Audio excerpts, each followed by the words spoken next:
नमस्कार प्रेक्षकांनो, आजच्या एपिसोडमध्ये इथे ईश्वरी अर्णवला म्हणत असते, तुम्ही कितीही काहीही केलंत ना तरीसुद्धा माझ्या मनामध्ये जागा निर्माण करू शकणार नाही, कळलं तुम्हाला? आणि ईश्वरी अर्णवकडे आता रागाने बघतच निघून जात असते. तेव्हा इथे अर्णवसुद्धा काही कमी आहे का प्रेक्षकांनो? ईश्वरीचा हात पकडतो आणि तिला म्हणतो, म्हणजे तुला काय वाटतं मी सिंदोर, मी जे काही करतोय तुझ्यासाठी हे सगळं तुला इम्प्रेस करण्यासाठी करतोय असं वाटते का तुला? मला अजिबात गरज नाही आहे तुला इम्प्रेस करायची, कळलं ना?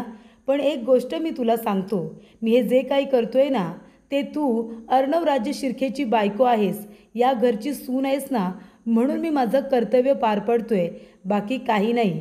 मला फक्त तुला एवढंच सांगायचं आहे की तुझं माझ्याबरोबर लग्न झालं आहे. अर्णव राज्य शिर्केची बायको आहेस तू, त्याच्यामुळे तुला आता कसलंही टेन्शन घ्यायची गरज नाही आहे, कळलं तुला? हे घर आहे ना ते तुझंही घर आहे, त्याच्यामुळे या घराला आपलं मान. मला फक्त एवढंच सांगायचं आहे. तेव्हा ईश्वरी म्हणत असते की हे बघा, तुम्ही मला म्हणालात की हे कर ते कर आणि मी लगेच ते करेन, असं होणार नाही. आता काय करायचं काय नाही करायचं हे सुद्धा तुम्ही ठरवणार का? आणि मी तुमचं ऐकणार असं अजिबात होणार नाही आहे. तुम्ही म्हणाल की या घराला घर मान, मला नवरा मान, मी अजिबात तसं करणार नाही आहे. किती काहीही झालं ना तरीसुद्धा मी माझ्या मनामध्ये तुम्हाला जागा कधीच देणार नाही. तेव्हा अर्णव म्हणतो, तू जरी नाही मानलंस ना तरीसुद्धा सत्य हेच आहे मिसिंदोर की तू माझी बायको आहेस, कळलं ना? तेव्हा ईश्वरी म्हणते, हे बघा, तुम्ही अख्ख्या जगाला जरी ओरडून ओरडून सांगितलंच ना की मी सिंदोर माझी बायको आहे बायको आहे, अगदी माझ्या नावाचा जप तरी केलात ना की मी तुमची बायको असल्याचा, तरीसुद्धा सत्य हेच आहे की तुम्ही जगाला कितीही ओरडून सांगा की मी तुमची बायको आहे, पण मी माझ्या मनामध्ये तुम्हाला कधीच नवरा मानणार नाही. आणि हेच सत्य आहे, समजलं तुम्हाला? तेव्हा प्रेक्षकांनो, इथे ईश्वरी अर्णवबरोबर खूपच जास्त उद्धटपणे बोलत असते. अर्णव तिला समजून घेण्याचा प्रयत्न करत असतो, पण ईश्वरी अजिबात त्याचं काहीही ऐकून घ्यायला तयार नसते. समोरचा व्यक्ती आपल्याला इतकं समजावून सांगताय तरीसुद्धा तिला त्याच्यामध्ये चुकाच काढायच्या असतात. तेव्हा ईश्वरी म्हणते, तुम्ही काहीही करा, मला काही फरक पडत नाही आहे, आणि ती सरळ तिथून निघून जाते. तेव्हा अर्णव म्हणत असतो, मी सिंदोर, तुझ्या मनामध्ये माझ्याबद्दल जागा नसेल पण तरीसुद्धा मी ट्राय करतच राहणार तुला इथे घरामध्ये कम्फर्टेबल करण्यासाठी. त्यानंतर प्रेक्षकांनो, इथे आता आजी विचारात बसलेली असते. आजीला आठवत असतं, अर्णव सगळ्यांच्या समोर म्हणतो की मी सिंदोर माझी बायको आहे आणि त्या मानाने ती या घरची मालकीण आहे, तेव्हा तुम्ही कुणीही तिचा अजिबात अपमान केलेला मला सहन होणार नाही आहे. तेव्हा प्रेक्षकांनो, तिथे आता वल्लरी येते. वल्लरी म्हणते, आई काय झालं हो, कसला विचार करताय? तेव्हा इथे आजी म्हणत असते, कसला विचार करते? माणसं बदलतात ते फक्त ऐकलं होतं, पण माणसं अशी पटकन एका दिवसात बदलतात ते मी स्वतः आता माझ्या डोळ्याने बघितलं, अनुभवलंसुद्धा चिंटूच्या बाबतीत. तेव्हा वल्लरी म्हणते, बघितलंत ना आई, मलासुद्धा हेच म्हणायचं आहे हो. त्या पोरीला या घरामध्ये येऊन एक दिवससुद्धा झालेला नाही आहे, तर अर्णव पूर्णपणे तिच्या बाजूने झालेला आहे. मी तर म्हणते आई, हळूहळू तर आता या घरातले सर्व अधिकार आणि हक्क त्या मुलीकडे जातील, सगळी निर्णय क्षमतासुद्धा त्या मुलीकडेच जाईल. जे ती बोलेल तेच या घरामध्ये होतंय की नाही बघाच तुम्ही. म्हणजे तुम्ही या घरातल्या मोठ्या आहात तरीसुद्धा मगाशी तुम्ही बघितलंत ना, अर्णवची कधी हिंमत झाली नव्हती तुमच्यासमोर उद्धट बोलायची, पण आज त्याने त्याच्या बायकोसमोर तुमचा अपमान केला. अपमान नाही म्हणजे अपमानच केला असं नाही, पण कशा पद्धतीने तुमच्याजवळ बोलला हे तुम्ही ऐकलंत ना आई, किती उद्धटपणे बोलला तो तुमच्याजवळ. तेव्हा वल्लरी म्हणत असते, आई अहो ही तर फक्त सुरुवात आहे, पुढे पुढे बघा फक्त काय घडतं ते. तेव्हा इथे आता आजी म्हणत असते, वल्लरी मला या घराची आणि चिंटूची खूपच जास्त काळजी वाटते गं. तेव्हा वल्लरी म्हणते, आई तुम्हाला पण असंच वाटतंय ना की ती मुलगी जर आपल्या अर्णवच्या आयुष्यामध्ये राहिली तर आपल्या घरावरती आपल्या अर्णववरती संकट येईल असं वाटतंय ना तुम्हाला आई? तेव्हा इथे आई म्हणते, हो ना गं, मला या घराची आणि चिंटूची फार काळजी वाटते. तेव्हा वल्लरी म्हणते, आई मी काय म्हणते, तुम्ही अजिबात काळजी करू नका, तुम्ही फक्त माझ्या पाठीशी आहे ना खंबीरपणे उभ्या राहा. मला जे काही करायचं आहे ते मी बरोबर करेन. त्या मुलीला या घरातून आणि अर्णवच्या आयुष्यातून कायमची हकलवून देईन. फक्त तुम्ही मला सपोर्ट करा, बाकी जे काही करायचं आहे ना ते मी बरोबर करेन. ती एकदा का अर्णवच्या आयुष्यातून निघून गेली की आपल्या अर्णववरती येणारं संकट आणि आपल्या घरावरती येणारं संकट हे आपोआपच निघून जाईल, असं इथे वल्लरी म्हणत असते. तेव्हा इथे आजी म्हणते, तो दिवस कधी येईल ग वल्लरी? मला तर माझ्या चिंटूची फारच काळजी वाटते. तेव्हा वल्लरी म्हणते, आई तुम्ही अजिबात काळजी करू नका, काही होणार नाही आहे आपल्या अर्णवला आणि या घराला. मी आहे ना, मी बरोबर तिला बाहेर काढण्याचा बंदोबस्त करते, असं आता वल्लरी म्हणत असते. त्यानंतर प्रेक्षकांनो, इथे ईश्वरी आता अर्णवला बेड व्यवस्थित करण्यामध्ये मदत करत असते. तेव्हा अर्णवला ईश्वरी बरोबर बोलायचं असतं. तो म्हणत असतो, मी सिंदूर खरं सांगू का, आज तू खूपच छान स्वयंपाक केला होतास, खूप छान झाला होता, सगळेजण पोटभर जेवले. तेव्हा अर्णव म्हणतो, मी याआधीसुद्धा तुझ्या स्वयंपाकाचं कौतुक केलेलंच आहे, पण तेव्हा तू स्वयंपाक बनवला होतास तेव्हा तू एम्प्लॉई होतीस, आणि आज तू जो स्वयंपाक बनवलास तो माझी बायको म्हणून आणि या घरची सून म्हणून बनवलास, आणि त्यामुळे मला खरंच खूप छान वाटते. तू घरच्या सगळ्यांची इतकी काळजी घेतेस हे बघून मला खूपच आनंद झाला. तेव्हा इथे ईश्वरी म्हणत असते, कसं आहे ना, हे जे काही घडलं आहे ना ते तुमच्यामुळे घडले. माझ्याबरोबर जे काही झालं आहे या सगळ्यात तुमची चुकी आहे. घरातल्या सर्व लोकांची अजिबात चुकी नाही आहे. त्यांच्यासाठी मी अजिबात वाईट वागणार नाही आहे. ती माझी माणसं आहेत आणि त्यांच्यासाठी मी त्यांची सूनच आहे, आणि त्यामुळे मी माझं कर्तव्य अगदी व्यवस्थित पूर्ण करणार. मी अजिबात माझ्या कर्तव्यामध्ये चुकणार नाही आहे. पण तुम्हाला एक गोष्ट मी सांगते, मी तुमच्याबरोबर कुठलंही नातं ठेवणार नाही आहे. मी घरातल्यांबरोबर चांगली वागणार, माझी कर्तव्य पूर्ण करणार, पण आपल्यामध्ये कुठलंही नातं नसेल हे तुम्ही लक्षात ठेवायचं, समजलं ना? तेव्हा ईश्वरी आता खाली हांतरून करत असते. तेव्हा अर्णव म्हणत असतो, मी सिंदूर हे काय करतेस तू? अगं खाली कशाला तू इथे पांघरून टाकतेस? तेव्हा ईश्वरी म्हणत असते, हो कारण मी खालीच झोपणार आहे, मला बेडवरती झोपायचं नाही आहे तुमच्या बाजूला. आणि एक गोष्ट लक्षात ठेवा, मला खाली झोपायची सवय आहे. तुम्हाला खाली झोपायची सवय नसेल पण मला आहे, आणि म्हणून मी खालीच झोपणार. तेव्हा इथे अर्णव म्हणत असतो, मी सिंदूर प्लीज प्लीज तू एक काम कर, तू वरती झोप, मी खाली झोपतो ना. तेव्हा ईश्वरी म्हणते, का हो, का तुम्ही इतके नाटके करताय? तुमची नाटकं बघायला इथे घरातलं कुणीच नाही आहे, मी एकटीच आहे ना इथे. मग माझ्यासमोर नाटके करायची तुम्हाला अजिबात गरज नाही आहे, चांगुलपणाचा आव आणायची गरज नाही आहे तुम्हाला. तेव्हा अर्णव म्हणतो, मी सिंदूर प्लीज प्लीज ऐक माझं, मी नाटके करत नाही आहे, मी तुझी कधी काळजी केलेलीच नाही आहे का? हे बघ प्लीज तू ऐक माझं, तू खाली झोपू नकोस, तू हवं तर वरती झोप, मी खाली झोपतो ना. ईश्वरी म्हणते, नाही अजिबात नाही, मी खालीच झोपणार म्हणजे झोपणार. तेव्हा अर्णव म्हणतो, ईश्वरी दिस इज टू मच, तुला माझं ऐकावं लागेल. ईश्वरी म्हणते, इंग्रजीमध्ये बोलात तर मी लगेच तुमचं ऐकेन असं वाटलं का तुम्हाला? मी अजिबात तुमचं ऐकणार नाही आहे, मी खालीच झोपणार आहे. तेव्हा अर्णव म्हणतो, प्लीज प्लीज मी सिंदूर ऐक माझं, हे बघ तुला खाली झोपायची गरज नाही आहे, तू वरती झोप ना. ईश्वरी म्हणते, अजिबात नाही, मी तुमचं काही ऐकणार नाही आहे, आणि तुम्ही उगाच नका हो काळजी करण्याचं नाटक करू, मला तुमचं हे नाटक बघवत नाही आहे. काहीही झालं तरीसुद्धा मी खालीच झोपणार. त्यानंतर प्रेक्षकांनो, इथे ईश्वरी काही अर्णवचं ऐकत नाही आणि ती खाली आता एक पांघरूण हातरते आणि त्याच्यावरतीच झोपते. तेव्हा प्रेक्षकांनो, अर्णवचा नाईलाज होतो. त्याने तिला खूप समजावलेलं असतं प्रेमाने रागाने, पण ईश्वरी काही ऐकत नाही. म्हणजे अगदी जगातला सगळा हट्ट हा आता ईश्वरीच करत असते. माणसाला सहजासहजी जी गोष्ट मिळते त्याची किंमत नसते हे ईश्वरीकडे बघून कळतं आपल्याला प्रेक्षकांनो. इतकं सुख, इतकं प्रेम करणारा व्यक्ती कुठलेही प्रयत्न न करता इथे तिच्या आयुष्यामध्ये आलेला असतो, आणि म्हणूनच ईश्वरीला त्या सगळ्याची किंमत नसते. त्यानंतर प्रेक्षकांनो, एक त्याची चूक पकडून त्याला गुन्हेगार समजणारी ईश्वरी, तर इथे 1000 वेळा त्याच्यावरती आरोप करणारी ईश्वरी, तरीसुद्धा अर्णव तिला चुकीचं समजत नाही आहे किंवा तिला इथे गुन्हेगार समजत नाही आहे. पण प्रेक्षकांनो, अर्णवला आता कुठेतरी ईश्वरीची ही गोष्ट आता खटकते आणि तो सरळ आता बाहेर निघून येतो. कारण का, तो इतकं तिला समजावून सांगतोय तरीसुद्धा ईश्वरी त्याचं काही ऐकून घ्यायला तयार नाही आहे. खाली आल्यानंतर आजी जागी असते. तेव्हा अर्णव म्हणतो, आजी तू अजून झोपली नाहीस का? तेव्हा आजी म्हणते, मन जर शांत असेल ना तर झोप लागेल ना, मला झोप येत नाही आहे. तेव्हा अर्णव म्हणतो, आजी मला तुझ्याशी बोलायचं आहे. आजी म्हणते, नाही अजिबात नाही, आता मला कुठल्याही विषयावरती तुझ्याजवळ बोलायचं नाही आहे. तेव्हा अर्णव म्हणतो, ठीक आहे आजी, अर्णव म्हणून नाही पण चिंटू म्हणून तरी माझं एकदा ऐकून घेशील का? तेव्हा इथे आजी म्हणते, बोल काय बोलायचं आहे तुला? तेव्हा अर्णव म्हणतो, आजी मगाशी मी जे काही बोललो तुला ते उद्धट वाटलं असेल किंवा रूढ वाटलं असेल, पण मी खरंच सांगतोय, मला अजिबात तुला काही चुकीचं म्हणायचं नव्हतं.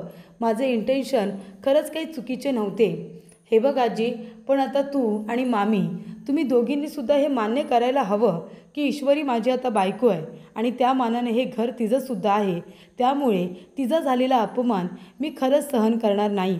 आजी तुला माहिती आहे ना, तुझ्या सांगण्यावरून मी लावण्याबरोबर लग्न करायला तयार झालो होतो आणि तिच्याबरोबर मी लग्न करणारही होतो. पण सिच्युएशन इतकी विचित्र झाली होती की मला मिस इंदोरबरोबर लग्न करावं लागलं. आणि हे बघ, कुठल्याही परिस्थितीमध्ये लग्न झालेलं का असेना, पण लग्न झाले हे तरी खरं आहे ना, आणि विधिवत लग्न झाले. आणि म्हणून मी म्हणतो आजी की हे लग्न आता तुम्हीसुद्धा मान्य करा ना. प्लीज तुम्ही मिस इंदोरला असं कॉर्नर करू नका, तिच्याबरोबर चांगले वागा. तेव्हा इथे अर्णव म्हणतो, तुझ्या दृष्टिकोनातून लग्न करण्याचा निर्णय चुकला असेल, पण माझ्या दृष्टिकोनातून मी सिंदोरबरोबर लग्न करण्याचा निर्णय माझा चुकलेला नाही आहे. एथिकली चुकला असेल, पण माझे इंटेन्शन्स खूपच जास्त प्युअर होते. माझे इंटेन्शन चांगले होते. मला कुणालाही फसवायचं नव्हतं, कुणाला त्रास होईल असं खरंच वागायचं नव्हतं. त्यावेळेला मला जे योग्य वाटलं ना आजी, मी तेच केलं गं, बाकी काही नाही. तेव्हा इथे आजी म्हणत असते, हे बघ, काय बरोबर केलंस काय चूक केलंस त्याबद्दल आता मला काही बोलायचं नाही आहे. तेव्हा अर्णव म्हणतो, आजी प्लीज मला फक्त एवढंच म्हणायचं आहे की आता तुम्ही मान्य करा की मी सिंदोर माझी बायको आहे आणि मी सगळं काही सहन करेन, पण तिचा झालेला अपमान मी खरंच सहन नाही करू शकणार, असं आता अर्णव आपल्या आजीला म्हणत असतो. तेव्हा आजी आता काहीच ऐकून घेत नाही आणि सरळ ती आता निघून जाते. तेव्हा प्रेक्षकांनो, इथे अर्णव आता म्हणत असतो, कसं समजावू तुला आजी, मी सिंदोर या घरची आता सून आहे, तू प्लीज तिला स्वीकार ना, तिलासुद्धा तुमच्या प्रेमाची गरज आहे, असं अर्णव म्हणत असतो. त्यानंतर प्रेक्षकांनो, इथे ईश्वरी आता रडत असते. ईश्वरीला आपल्या आईची, बहिणीची, आपल्या कुटुंबाची आठवण येते. इथे सुप्रिया आणि नमूबरोबर तिने केलेला डान्स, तिच्या बाबांनी तिचे केलेले लाड, ईश्वरी टेन्शनमध्ये असेल तर सुप्रियाने तिच्या मनातली ओळखलेली गोष्ट. सुप्रिया म्हणते, अगं लहानपणापासूनची तुझी सवय आहे, एखादी गोष्ट तुझ्या मनात असेल ना तर तू शांत होऊन जातेस आणि तू रडत असतेस. तेव्हापासून मी तुझ्या मनातल्या गोष्टी ओळखत आहे आणि आता तर काय मला सवयच लागले तुझ्या मनातल्या गोष्टी ओळखायच्या. तेव्हा इथे ईश्वरीला आपल्या आईची आठवण येत असते. सगळ्या गोष्टी तिला त्या आठवत असतात. आणि मग इथे अर्णवने तिच्या गळ्यामध्ये घातलेलं मंगळसूत्र आणि मग ईश्वरीबरोबर केलेलं विधिवत लग्न, या सगळ्या गोष्टी आता ईश्वरीला आठवतात. तेव्हा ईश्वरी रडत असताना तिचं लक्ष आता अर्णवच्या चेअरकडे जातं. ज्या चेअरवरती अर्णव आपलं काम करत बसलेला असतो त्या खुर्चीकडे अर्णवच्या ईश्वरीचं लक्ष जातं आणि ईश्वरी उठून बसते आणि म्हणत असते की हे सगळं आहे ना तुमच्यामुळे घडतंय सर, तुमच्यामुळे, तुमच्या इगोपायी तुम्ही माझं आयुष्य उद्ध्वस्त करून टाकलं. जी गोष्ट माझ्या मनातही नव्हती ना ती गोष्ट मला माझ्या आईवडिलांच्या विरोधात जाऊन करावी लागली. हे सगळं तुमच्यामुळे झाले सर. माझ्या आयुष्यामध्ये जेवढी संकटं आली ना सगळी तुमच्यामुळे आली. माझं लग्न ठरलं होतं, माझ्या आईवडिलांची किती स्वप्न होती माझ्या लग्नाच्या बाबतीत, तीसुद्धा त्यांना पूर्ण करता आली नाही. आता माझं ठीक लग्न झालं आहे तुमच्याबरोबर, पण माझ्या आईवडिलांच्या मनामध्ये सतत माझी काळजी असणारच ना, आणि त्यांच्या मनामध्ये ही जी काळजी आहे ना तीसुद्धा तुमच्यामुळे आहे. तुमच्यामुळे माझ्या आयुष्यामध्ये किती दुःख आलं, माझ्या बाबांचा अपघात झाला, माझ्याबरोबर तुम्ही जबरदस्तीने लग्न केलं, हे जे काही माझं आयुष्य आता उथलपुथल झालं आहे ना सगळं फक्त आणि फक्त तुमच्यामुळे. मी तुम्हाला कधीही माफ करणार नाही आहे सर, कधीही माफ करणार नाही, नामुमकिन. मी कधीच तुम्हाला माफ करणार नाही. तुम्ही माझ्या मनामध्ये कधीच जागा निर्माण करू शकत नाही, नामुमकिन, असं ईश्वरी म्हणत असते आणि पुन्हा ती इथे रडायला सुरुवात करते. माझ्या आयुष्यामध्ये जेवढी संकटं आलीत ती फक्त तुमच्यामुळे आलीत असं ईश्वरीचं म्हणणं असतं. हे जे काही घडतंय ते सगळं राकेशमुळे घडलंय हे तर आता ईश्वरीला माहितीच नाही आहे. उगाचच आपली अर्णवला जबाबदार ठरवते आणि त्याच्यावरती हवे तेवढे आरोप करते. त्या राकेशबरोबर लग्न झालं असतं ना प्रेक्षकांनो तर या ईश्वरीची अक्कल तरी जरा ठिकाणावरती आली असती असं मला वाटतंय. त्यानंतर प्रेक्षकांनो, दारामधून अर्णव सगळं काही बघत असतो की कशा पद्धतीने ईश्वरी अर्णवला इथे बोलत असते. तर इथे अर्णव आता दारातून तिचं सगळं बोलणं ऐकतो आणि जेव्हा तिचं बोलून पूर्ण होतं तेव्हा इथे ईश्वरी झोपते. तेव्हा अर्णव आता दार उघडून आतमध्ये येतो. तेव्हा ईश्वरी लगेचच झोपण्याचं नाटक करते. अर्णव जातो आणि आता बेडवरती शांतपणे बसलेला असतो. तेव्हा इथे ईश्वरी त्याला म्हणालेली असते, तुम्ही कितीही काही करा, माझ्या मनामध्ये जागा निर्माण करू शकत नाही आणि काही झालं ना तरीसुद्धा आपल्यामध्ये कुठलंही नातं निर्माण होणार नाही, असं ईश्वरी अर्णवला म्हणालेली असते. तेव्हा अर्णव आता तोच विचार करत असतो. प्रेक्षकांनो, ही ईश्वरी आहे तरी कोण? अर्णवपेक्षा खूपच जास्त मोठी लागून गेली आहे का? म्हणजे तिच्या मनामध्ये जागा निर्माण करण्यासाठी अर्णवचा नुसता जीव जातोय. प्रेक्षकांनो, इथे आता ईश्वरी स्वतःला जरा खूपच जास्त इम्पॉर्टन्स द्यायला लागलेली असते आणि अर्णवला इथे खूपच जास्त कमीपणा द्यायला लागलेले असते. सात्विक फॅशनचा इतका मोठा ओनर आणि इथे ही साधीशी ईश्वरी, पण तरीसुद्धा ती अर्णवला आता भाजीपाला समजते. का तर फक्त इथे तिच्या बाबांचा अपघात झाला आणि व्हिडिओमध्ये फक्त अर्णवच्या गाडीसारखी गाडी आणि तो नंबर बघून तिने त्या व्हिडिओवरती विश्वास ठेवला आहे. पण अर्णव तिला पोट तिडकीने सांगण्याचा प्रयत्न करतोय की मी सिंदूर, मला फसवलं गेलं आहे, मी त्या गाडीमध्ये नाही आहे, मला चुकीचं समजू नकोस. पण इथे आता मैत्री करून ईश्वरीने एकदासुद्धा अर्णववरती विश्वास ठेवला नाही आणि तिने त्याला चुकीचं समजलं. अगदी इतकं चुकीचं समजलं की त्याला जेलमध्ये पाठवलं आणि तो राकेश जो तिच्याबरोबर फक्त गोड गोड बोलत होता त्या राकेशवरती तिने विश्वास ठेवला. त्यानंतर प्रेक्षकांनो, इथे आता अर्णव तिथेच डोळे मिटून शांतपणे आता झोपलेला असतो. तेव्हा त्याचं लक्ष जातं तर ईश्वरीला थंडी लागत असते. तेव्हा तो आपल्या अंगावरचं पांघरूण तिच्या अंगावरती घालतो आणि तिला शांतपणे झोपायला सांगतो. आणि अर्णव तिच्याकडे बघतो आणि म्हणतो, मी सिंदूर, मला तुला सगळं सत्य सांगायचं आहे, अगदी सगळं सत्य, का केलं, कशासाठी केलं, पण तू माझं काही ऐकून घ्यायलाच तयार नाही आहेस. तू जर माझं ऐकलं असतंस तर कदाचित आत्तापर्यंत तुला सगळ्या गोष्टी सांगता तरी आल्या असत्या. त्यानंतर प्रेक्षकांनो, अर्णव आता झोपलेला असतो. तेव्हा इथे अंजली चिंटू चिंटू असं म्हणत आता ओरडतच वरती येते. तेव्हा प्रेक्षकांनो, अर्णव आता जागा होतो आणि तो दरवाजा उघडायला घेणार तेवढ्यातच त्याचं लक्ष ईश्वरीकडे जातं. ईश्वरी आता खाली झोपलेली असते. तो म्हणत असतो की ईश्वरीला उठवावं लागेल, ताईने जर बघितलं तर ताई उगाच चुकीचा अर्थ काढेल. तेव्हा इथे अर्णव आता मी सिंदूर उठ, मी सुंदर उठ असं म्हणत असतो, पण ईश्वरी काय उठायला तयार नसते. तेव्हा अर्णव तिला आता उचलतो आणि बेडवरती ठेवणार असतो. तेवढ्यातच इथे ईश्वरीला जाग येते. तेव्हा ईश्वरी म्हणते, हे काय करताय तुम्ही? तेव्हा अर्णव म्हणतो, प्लीज गप्प बस, ताई येते वरती. तेव्हा ईश्वरी म्हणते, मग मला उठवायचं ना? तेव्हा अर्णव म्हणतो, नाही उठू शकत, तू उठत नव्हतीस ना? तेव्हा इथे अर्णव तिला बेडवरती ठेवतो आणि लगेच खाली अंतरलेली उशी, पांघरूण वगैरे सगळं काही दोघेजणं उचलतात. आणि त्यानंतर प्रेक्षकांनो, इथे अर्णव पटकन आता दरवाजा उघडायला जातो. तोपर्यंत इथे अंजली दारापर्यंत पोचलेली असते आणि दरवाजा वाजवत असते. तेव्हा अर्णव दरवाजा उघडतो आणि म्हणतो, हां ताई, काय झालं? तेव्हा अंजली म्हणते, चिंटू, अरे लवकर चल ना, आपली आजी बघ ना. तेव्हा अर्णव म्हणतो, काय झालं आजीला? तेव्हा अंजली म्हणते, अरे आपली आजी मगापासून तिचा दरवाजा वाजवते पण ती दरवाजाच उघडत नाही आहे. अरे ती दरवाजा का उघडत नाही आहे? मला खूप जास्त काळजी वाटते. तेव्हा इथे अर्णव म्हणतो, काय, आजी दरवाजा उघडत नाही आहे? ताई चल तू माझ्याबरोबर. तेव्हा इथे अर्णव, मामा, आकाश सगळेजण धावत पळत आता खाली येतात.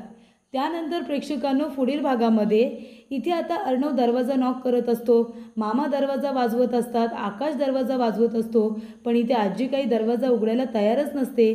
तेव्हा इथे मामा म्हणत असतात, मी काय म्हणतो, आई दरवाजा उघडत नाही आहे, आपण दरवाजा तोडूया का? तेव्हा अंजली म्हणत असते, चिंटू, अरे काय झालं असेल आजीला? आजीला काही त्रास तर झाला नसेल ना? आजी ठीक असेल ना? मला तर खूपच जास्त टेन्शन आले. तेव्हा इथे अर्णव, आकाश सगळेजण टेन्शनमध्ये आलेले असतात. तेव्हा मामा म्हणत असतात, अंजली नको काळजी करू, आपण एक काम करूया, दरवाजा तोडूया, आई काही दरवाजा उघडणार नाही. तेव्हा इथे आकाश आणि अर्णव दोघेजण दाराला जोरात धक्का देतात आणि इथे आता दरवाजा उघडलेला असतो. तेव्हा प्रेक्षकांनो, सगळेजण आता आतमध्ये येतात. तेव्हा अर्णव, मामा, अंजली सगळेजण आजीजवळ धावत पळत जातात आणि इथे तिला आवाज देत असतात. मामा म्हणत असतात, आई, ए आई, अगं काय होते तुला आई, सांग ना. दरवाजा वाजवताना सुद्धा अर्णव हे आजी आजी, त्याचबरोबर मामा, आई आई इतक्या मोठमोठ्याने ओरडत असतात, पण आजी काही दरवाजा उघडतच नाही. इथे आजीची तब्येत आता बिघडलेली असते. अर्णवच्या काळजीने आजीला ताप आलेला असतो. तेव्हा प्रेक्षकांनो, इथे आता अर्णव म्हणत असतो, आजी अगं डोळे उघड ना. तेव्हा इथे वल्लरी म्हणत असते, ह्या मुलीमुळे अजून घरामध्ये किती आणि काय काय संकट येणार आहेत ना, काय माहिती. आता आईनं सुद्धा इथे बरं वाटत नाही आहे. तेव्हा इथे अर्णव आता मामीकडे बघायला लागतो.